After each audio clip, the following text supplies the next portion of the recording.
Welcome, welcome everyone. I am Rebecca, and this is my report for Pillars of the Moon. We're going to journey today into the energies of these eclipses that are the season that we're in, of this amazing new energy that we're experiencing with this Aquarian lunar eclipse, which is coming on Sunday.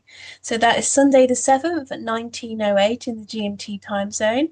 So this eclipse portal that we're in, it's so powerful, and it really is a culmination point around so many things. And, really are getting to reimagine our future and reclaim our truth. This is where language becomes our liberation. And so I have brought here this sacred bowl that I use for so many ceremonies here in Avalon. And it really wanted to be here as part of the recording today. And it's got the sacred waters from the sacred springs here in Avalon. And it's also got rainwater because it was raining a lot. And I've got some sacred plants as well. And I just really wanted to call in this energy of love, of source, of the celestial waters that govern the collective field of consciousness. This is the energy of the network of souls. The water holds the wisdom and the knowledge. And so, as we are opening this space to receive the wisdom of the stars and the wisdom of Aquarius and Namu, Great Mother, we are going to connect in with this beautiful water energy here that I have, and just breathe in together, breathing in and out, just feeling readiness to receive what wants to come through today with the blessings of love, of the divine, of source, source energy, and the innocence that comes through this collective rites of passage that we are in right now. So I'm going to pop the bowl back down.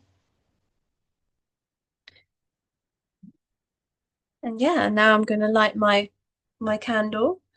So I'm calling to the four royal stars now, calling to formal heart, the southern fish, calling to the solitary one, giving thanks for your wisdom and your never-ending guidance, and calling to Aldebaran in Taurus, the great bull, feeling the energy of integrity and groundedness, giving thanks to your beautiful, creative power, and coming over to the heart of the lion, Regulus, that heart-centered leadership and that power where we have our collective south node now. So yeah, really feeling that power of the lion, that power to roar, and giving thanks to Antares, the royal star of the west, the land of the blessed, giving thanks to this powerful heart of the scorpion, this place of transformation and rebirth. So really calling to these four guardians to hold this space with us today, and calling to the galactic center, that great supermassive black hole at the center of our Milky Way galaxy, feeling the pulse of our own heart, the pulse of our own sensual energies, our womb. If I haven't got a womb, our organs, our sexual organs, just really feeling like this pulse of the universe that pulses through us, through our central channel, so we may receive the wisdom of the stars. And so it is. Feeling the love around it all. So I don't normally do this in my reports, but whenever I do an astrology reading, I always do this to open the space. So welcome back, everyone, after that little awakening, centering, returning. And yes, I have some incense burning as well, some beautiful incense from locally made here in Glastonbury, where I live. So yeah, let's dive into the energies. So Yeah, the full moon lunar eclipse. It's a blood moon, so it will turn a blood color. It's connected to the lunar nodes.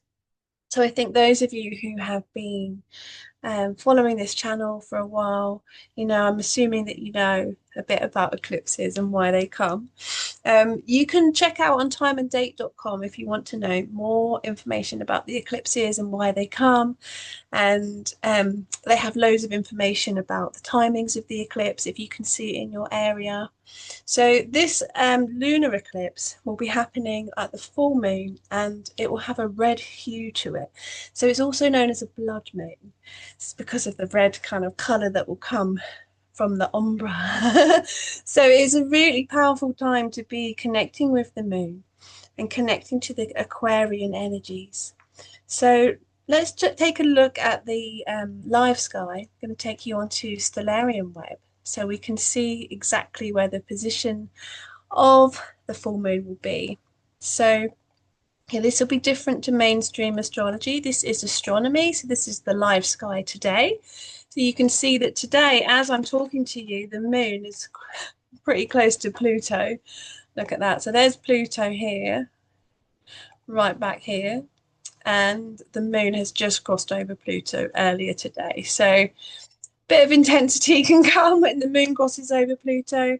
It can bring kind of like quite a lot of power, quite a lot of kind of energy with it as well, especially on the build up to this full moon that's happening. So I'm going to take us to the time of the full moon, which is the 7th of September for us in the GMT time zone, and the time will be 1908. It's really lovely just to look at the position astronomically to where it is and look at what stars are around, look at what asteroids are around, look at what planets are around. So you can see here it's going like a reddy color because of the eclipse. So yeah, as I said, the eclipses happen on the lunar nodes. So our collective north node is now in Aquarius. So collectively, we are all moving towards Aquarius. And you can see, it doesn't take, most people would be aware that there's been a real surge in like AIs and robots and technology, and it's all over social media, people asking their robots for things, and it's such a huge shift, which is very futuristic, but I also feel like really reclaiming, reimagining the energy of Aquarius, to be that which governs the collective field, that which holds divine knowledge and divine waters, the celestial waters, and all the codes of the future. So Aquarius is like the energy of the future. We quite often connect the energy of Aquarius to being futuristic and progressive, but really it is a network of souls. When I'm tuning into this energy, it's what I have felt through my meditations and visualizations that I've done, like this great, vast, holy grail of souls where we go to renew, where we go to return, where, the codes of the future belong, So a celestial meeting place or waterhole where we go and we gather and we return to innocence. Just reminds me of that song. Is it Enigma? Is that I. That song just came into my head. Anyway, so there's a return to innocence here, and also when we're looking at this, there's a beautiful asteroid that popped up that's in Aquarius at the moment called Hebe, and it's a Greek goddess in the mythology. So this is an asteroid in the asteroid belt, but in Greek mythology, she's the goddess that's connected to eternal youth, renewal, and innocence. And so this really feels like, with this energy of Hebe, it's about a cycle beginning anew. So we know for a cycle to begin anew, there needs to be an ending or a closing of a door to make space for a new cycle to come in. So we may be feeling at the time of this full moon that there's a really clear kind of like closing of things and a shift and a change. And it really is taking us into like an evolution as a collective to really, yeah, to embrace like the futuristic way, but also to stay rooted in the ancient wisdom.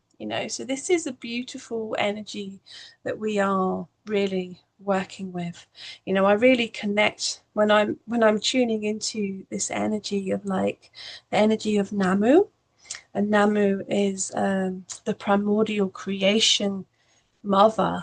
She, in the mythology, she birthed Enki. She created the gods and the world as we know it. So she is the she's here from the very beginning of time. She is like the void, the consciousness itself. So she holds the frequency of all of the possibilities of consciousness. And so this Aquarian mother, she is the sky bearer, the water pourer of cosmic truth. She is here, she's in this holding of the sky and the collective field and the celestial waters and the network of souls. She really brings, liberation from like the old patterns and the old structures that may, have stopped us from coming into our full radical authenticity. And so with the Aquarian energy, we can connect a lot to our uniqueness. I just saw a big blue light above my head as I'm talking, so that's really cool. Ooh, okay, hello. So yeah, there's someone wanting to come in here. So there is a collective awakening happening, and it really is about reclaiming, reimagining our future. So yeah, there's definitely a time of communities, with this Aquarian North Node. It is about connecting our beings together in a communal way to anchor new frequencies for the future. And I have felt it here in Avalon this week, even with this eclipse energy building. Like we've been coming together to call in more abundance for our community, for funding and support for the Mama Village and for different projects here on this land. And it's rippling out, because when it was happening, like I had different team members who were at different places around the country who were also doing the work, and it felt like it was like a web, a conscious network of souls working for this collective awakening that's happening. So wow, what a time to be alive. So I wanted to talk a little bit about um, yeah, we'll move into the chart in a moment, but Uranus is about to go retrograde. So this is an important piece. We're going to go and just pop and look over at Uranus over here. So when we had our new moon 2 weeks ago, the new moon was in square to Uranus. So I did a little video on that about how it brings a tension, it brings shifts and changes and the unexpected and the weirdness and the wacky and all of this stuff, But Uranus in Taurus, it's revolutionizing our values. It's shaking up our resources and really, electrifying all the things that may feel secure and stable, land, money, body. And we're finding new ways to root in freedom. So really grounding into, our most liberated, electrifying, wacky selves, and really grounding that and rooting it in the physical. So the challenges that come with Uranus, I feel, is kind of like saying, well, we may be really stuck in a certain pattern, like really bedded down in the mud. It's like, ugh, and we just keep repeating these cycles. And this Uranus is coming to kind of like literally shake it up and be like, this ain't working, it's clearly not for your highest good. So, I'm going to just electrify the shit out of you until you can see. So it can be really uncomfortable as well, because it can feel like the rug is being pulled from beneath our feet and we're like, what? What's next? So, now with Uranus about to go retrograde. When was it? I think it's the 6th. I wrote it down somewhere. I think it's the 6th. Where did I write it down? Oh dear. Yes, here we go. The 6th. The 6th of September at 6:22 a.m. in the GMT time zone. So, yeah, the day before the eclipse, this Uranus, who is, the ruler of Aquarius, is going retrograde. So that's a really significant timing, like just before the Aquarian lunar eclipse, full moon, Uranus, who governs those stars, is going retrograde. So that's pretty prominent kind of opportunity, I feel, it is literally, like I say, it's going to be like a rug pulled out. Poof, there you go. You didn't see that coming, haha, kind of thing. So just watch our step, go steady out there because things could feel a little bit wobbly, like things are not grounded and solid, that the ground could feel like it's shaking. Um, um, but then when we look, I'll show you the chart actually, because I wanted to talk about, so Uranus retrograde, that's talking about Uranus there. But there's an aspect to Saturn and Neptune who are in Pisces. Just wanted to show you. Um, so you can see Uranus is here in, what color should we do it? Let's do it blue. So you can see Uranus is here, just gone retrograde. This is at the full moon, lunar eclipse, making a sextile to Saturn and Neptune in Pisces. So this is a really powerful opportunity. This is a really powerful time, and also in sextile to Pluto. Hello. I'm going to draw that in as well. It's a powerful opportunity to change. So we've got Uranus, revolutionizing it, shaking it up, changing our foundations, finding new ways to ground in what we really value. Pluto is going in with a bulldozer. So if, Uranus doesn't shake it up enough, then Pluto's on his way going, okay, I'll knock it down, And then you've got so Saturn and Neptune together, this is like trying to create boundaries around the boundless, so Neptune in Pisces is boundless.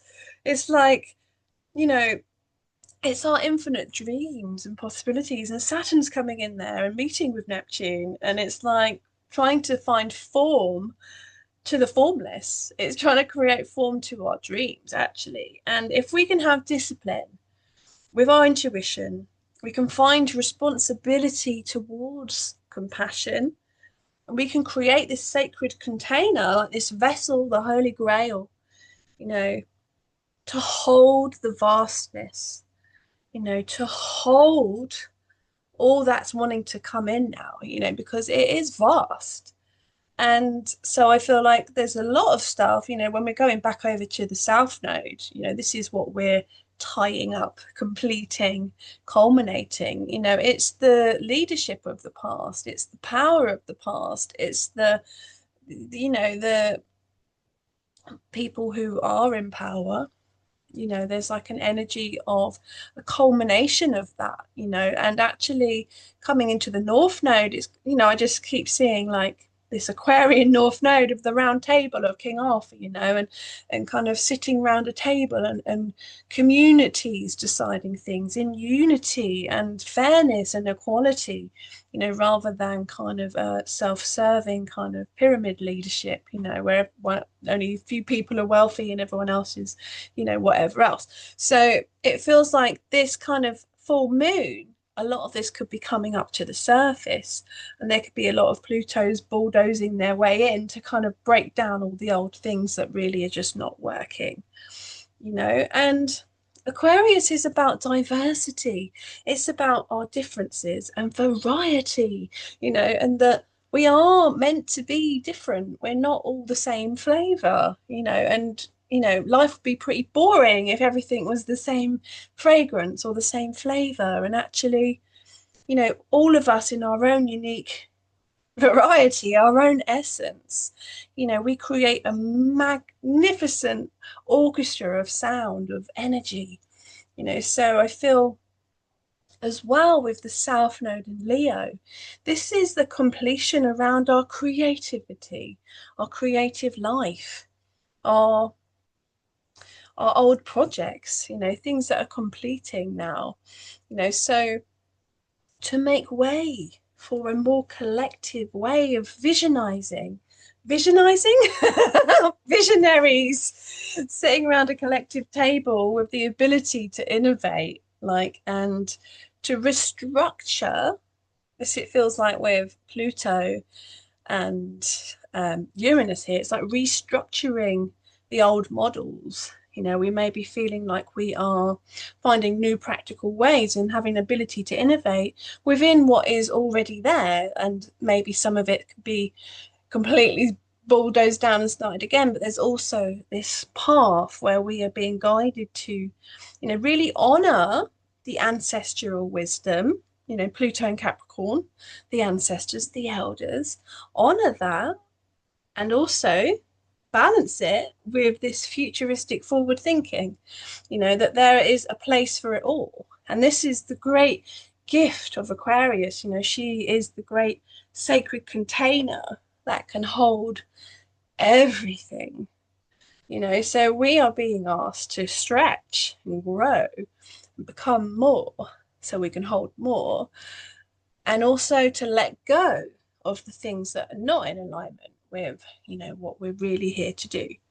So, wow, what a really powerful time.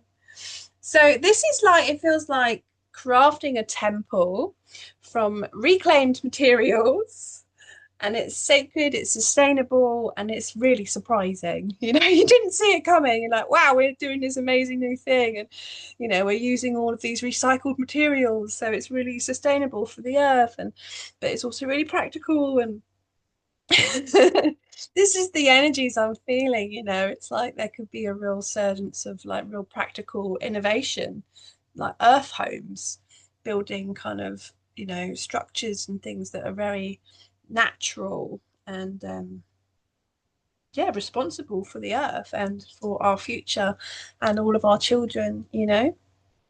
So yeah, this is a really powerful energy, I feel, for this full moon that's coming in. And I wanted to talk about as well a bit more about Aquarius, because I love these stars so much. The mother of the waters, mother of the sky, mother of truth, birthing galaxies from her sacred waters. Creation begins with the unseen, and your voice is a stream that carries it forward. So this full moon is in opposition to Mercury, who's with the sun, and it's Cazimi. So this is a real powerful time to really connect to our voice and the things that block our creative voice. We could be feeling, that there's an energy of, as well, of looking at different ways of thinking, because our voice is a stream that carries things forward. So connecting to the energy of Aquarius and Namu being like this sacred container where the creation begins in the unseen. It's like it's the waters, the celestial waters. It's like it's not in this physical water, it's the waters of the cosmos. So everything begins here in this unseen, So Namu, or Aquarius, she plants the cosmic seed. And when we come over, to the opposite side of this, this is where we see Leo and Virgo and Ceres, connected to Virgo, like this energy that gathers the fruit. So the place here where, Aquarius and Pisces, this is where the fertility begins in the unseen, in the void, in the mystery, beyond the veil. And then when you come round the wheel and then we come up to Leo and Virgo, this is where we're gathering our harvest and we're gathering the fruit from what we're dreaming in now. So Ceres, or Virgo, is singing the result of the vision that Namu was whispering, Aquarius. So the whispers that we are, the prayers and the invocations that we are streaming forward is going to bring the fruit for the next cycle ahead. So really like feeling into it like that, it's like there's a lot of power now in this eclipses, because eclipses come in cycles and we'll have our next eclipse season in 6 months. So there's like an energy of like, hey, so if I'm whispering into the vision now, if I'm invocating it into being now through my intention, through art and coming together as a collective to really hold that vision, it's like it is beyond powerful. It's birthing realities, it's anchoring dreams into the physical. So, yeah, I mean, wow, just need to take a breath. That was quite a lot of energy coming in there. So, yeah, what else do I want to share? I wanted to talk as well about Mars. Mars is in Virgo, and you can see Black Moon Lilith is in Virgo here as well at the time of the full moon. So, Mars here, he really is like the sacred technician.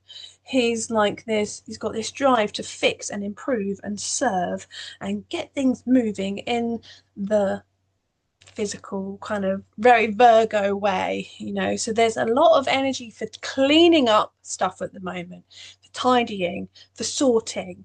Like cleaning is sacred. When we're cleaning things, we're moving energy, we're clearing energy, so we could be feeling like this is a time, of getting into those dark corners that, with Black Moon Lilith there as well, kind of going into the dark, into the corners of our homes, into the places where we haven't looked before for years, and getting things moving. And this is an energetic cleaning that is happening as well as a physical change and upheaval. The thing about Black Moon Lilith here as well is she can be quite critical. She just wants to get it right.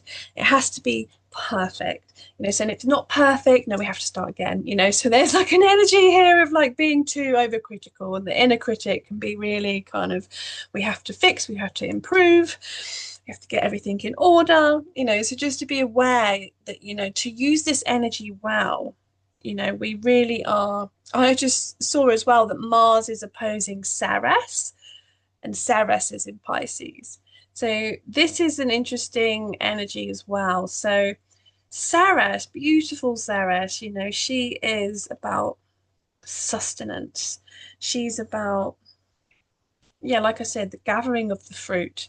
She's also intertwined with like an energy of grief. In the story of Persephone, she loses her daughter, so the energy of Ceres is to do with letting go and release. So her in Pisces, it's a lot of emotion here as well, but it's also about renewal. It's about really breathing in new life, and Namu, where the full moon is the origin of intention. She's planting the mystery, and she's the spark before the form, whereas we think of the Ceres energy, it is the form, so Ceres in Pisces here, it really is about like really renewing what it is we want to grow in ourselves, maybe in our garden, maybe, metaphorically inside of ourselves. Like what, so there's like a cleansing happening and a renewal happening for all of the things that we want to call in, what we want to bring forward. It's being like washed in a nice sacred bath of Pisces, and it also in this opposition to Mars, it's kind of like Ceres in Pisces is very intuitive. This is intuitive nurturing, the mystic mother. It's an emotional flow, so Ceres being in this emotional flow and Mars in opposition is like practical organization. So these two against each other are kind of like causing a bit of a tension, how do we be in the flow but also get things organized? So we've got the intuitive and then we've got the precise action, so it's quite an interesting dance with Mars and Ceres. So you really use both of these energies, to tune into, there is a dance between, what naturally wants to organically flow and happen, and then also an organization of things to create that container, of safety as well. So journeying into both of those energies as well at this full moon, we could be feeling this dance happening inside of us. Venus is in Cancer as well, so she's been hanging out with the beehive cluster. So yummy. I love it when Venus is in Cancer. Like, it's just such a nice energy for her. Like, it's very soft, it's very creative, it's very um wants to be in more inward, more kind of, in the bath. So really kind of comes into this energy of retreat, and wanting to kind of complete some old cycles. So this is a really great time for self-care. This is a great time to really nurture our temple, our body, and our being to, yeah, just allow ourselves to be in a bit of a pause, as we are renewing, as this is like a culmination point, and we're having to really quiet ourselves to receive that which wants to land. Because like I've said, it's in this void place, it's in this great womb that all things come into form. So this water bearer holds the celestial waters of all the future seeds. So if we can quiet ourselves and really listen, take time out to really feel into the frequency of the future and how that is for us, we can then really reimagine, what it is we want to create in this world and really drop into this beautiful softness that Venus brings in Cancer. And yeah, there's a beautiful trine I've just seen as well, that she's in trine to Ceres. I'm just going to do some rubbing out, I think. How do I do the rubber? I'm going to rub out what I've done so that you can see what I'm talking about. So Venus is in trine to Ceres. Ceres being in Pisces here. And there's a trine to Venus in Cancer. So this is watery. And then we're going to go up to our MC. So this is more for us in the GMT times to Ophiuchus. So this is a divine feminine trine. A water trine. It's so, well, Ophiuchus is technically ether, so it's the element of love which connects all other elements. It's the love that flows, or the energy that flows between everything. It's the Shakti, it's the Chi, it's the Kundalini, the life force, that serpentine energy. So yeah, wow. Yeah, did I want to share anything else about the full moon report? Hmm.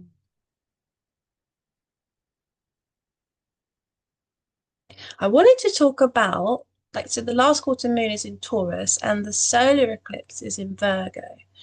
So the last quarter moon in Taurus, Uranus is in Taurus, so that's really interesting, isn't it? So, and it's making the T square to the nodes and the Sun and Mercury, so it feels like there is a massive releasing, of old things to do with the physical and and our collective future, and what we are moving towards. We could be really questioning our role within the community, our values.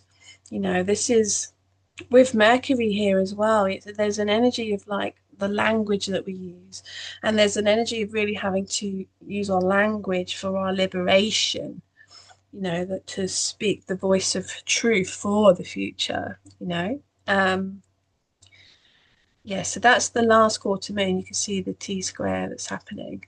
Um, But I wanted to talk about the solar eclipse in Virgo. I will do another video on that because I've got a lot more to say on it. Because the south node is in Leo, as you can see, but the solar eclipse will be happening. It's just a partial solar eclipse because, yeah, it's a partial solar eclipse. And yeah, so this is kind of an energy that, with this new energy that's coming in, because the new moon is a new energy, isn't it? But it's connected to the south node. So how can we culminate and close the doors that need to close?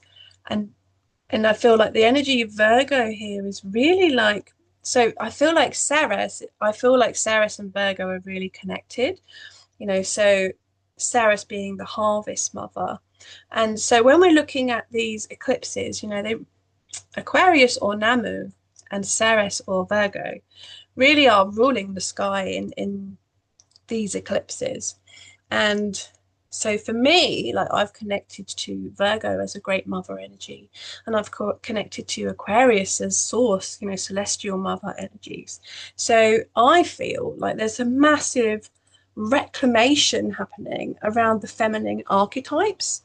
Um, and the feminine power, the feminine source, and you can see that this sextile that's happening to Pluto, really is like dreaming in, structures of power for the divine feminine, and it feels like there's a lot from this primordial mother energy, to really help us be this great cup, this big cosmic cup, which I had my big bowl here at the beginning.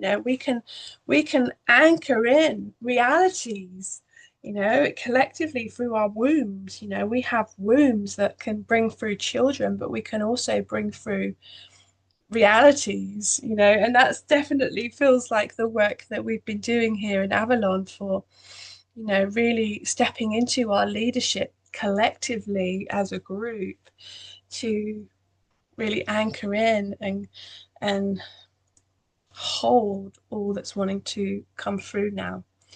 And so, yeah, when we're connecting in with celestial mother Namu or Aquarius, like she is so powerful. Like I feel like when I'm working with her, it's like consciousness itself. And I feel like, if anything wants to come through, if I'm working with her, it will. And so far, so good. So I send out a prayer now that if, everything that's supposed to happen is going to happen, and I can feel a huge collective shift happening, with these energies. Um, yeah, so is there anything else? Um, yeah, so there is this energy of Namu, like I said, Aquarius is that which plants the seeds in the cosmic spark, in the mystery of intention, which is now, and then bringing it round and through, boom, into the earth of Virgo. So these two energies working together, it feels like really a lot to do with the origin of our intentions and also organization, practicality, service. Creation begins in the unseen. And our voice is a stream. You know, this is the words that are coming through. It's like our voice is a stream for the unseen. You know, so our voice and our words are prayers that can bring through realities and galaxies into being. So yeah, I will come back in a few weeks and I'll do another little video for this solar eclipse in Virgo. You know, but I feel like this whole cycle that we're in now with this lunar eclipse, really return to source, return to the mother, return to the waters and the Grail, you know, this infinite life-giving waters that's always there. Like we have these amazing springs here in Avalon, they're just always flowing. You know, this is the energy that she's showing us, like the water is always flowing. And we are made of water, right? Like we've got so much water in us, like, yeah. So when I am connecting to this great river of life, which is this great fountain of life, you know, that we, as Grail holders, as womb keepers, can gather this great river of life and bring it down and through. We can birth it into creation. So, really connecting into this, you know, that this is our responsibility now as well to do this for all of us, for our children, for our future. So, this is the time. So, I feel like that is about the end of all I wanted to share today. So, yes, blessed full moon lunar eclipse, honouring and giving thanks for the Great Mother, for Namu, for the guardian of creation and all of the seeds to come. And yeah, may we all find our own unique frequency to be in our diversity and allow the creation to begin in the unseen, for our voice to be the stream that carries it forward and down and through. So, yes, giving thanks to Aquarius and Virgo for holding the sky for these eclipses. And yeah, I wish you all well. I wish you all good health. And yeah, I wish us all to feel like presence and love within whatever is moving for us now. Blessed be, blessed full moon, and I'll see you soon. Ciao, ciao.